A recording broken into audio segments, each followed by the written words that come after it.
Okay, I'm just going to step in to upset the vibes. Sorry about that, but I thought I would explain to you what I'm doing here. So I want to use eccentric weft to go around that curve. I like to use eccentric weft for that reason, because it gives a really nice fluid line. My only issue is if you look in here, my hills and valleys don't line up.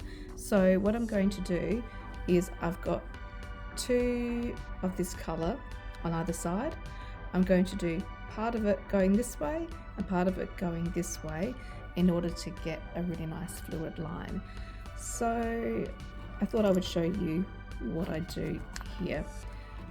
Sometimes in tapestry you just have to go with your gut, and mine's telling me that I would prefer to use eccentric weft to get this nice line and deal with the whole hills and valleys thing afterwards. So I can see here that this is where my hills and valleys don't line up, and I'm not going to do eccentric weft all the way up here. I'm just doing one line of it just to get that nice crisp line, and then I will continue weaving the rest as per normal. So I'm going to grab this side now,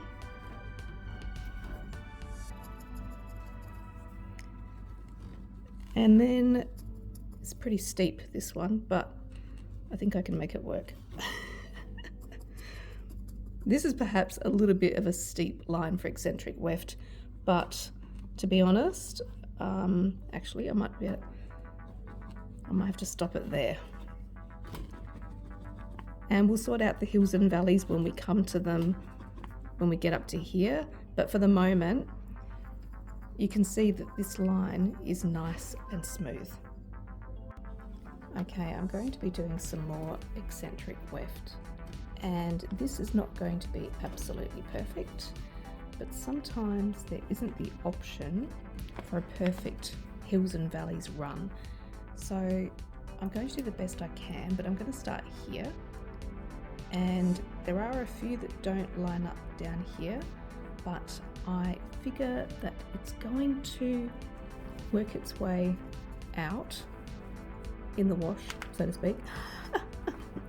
There's just a couple of, like this one here, for example, that isn't 100% correct, but when I come back to it, I'll just make sure I beat it down to make sure that it works. So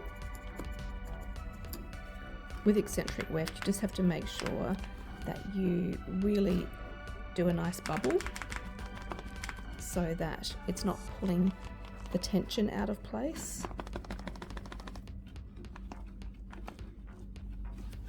Sorry, I know my hand was in the way when I'm beating with my fingernail.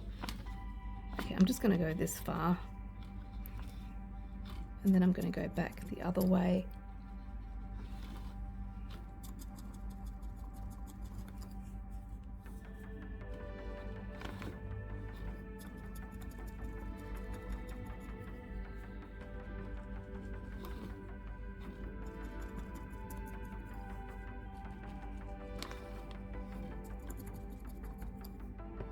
Now the hills and valleys all match up.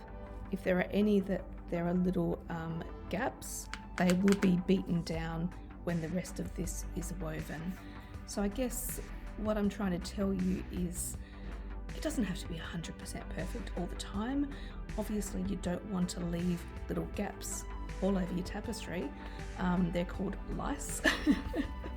You don't want that to happen too often. But if it happens on occasion, it's fine, you can deal with it, but just don't make it a habit. It's more of an exception rather than a rule.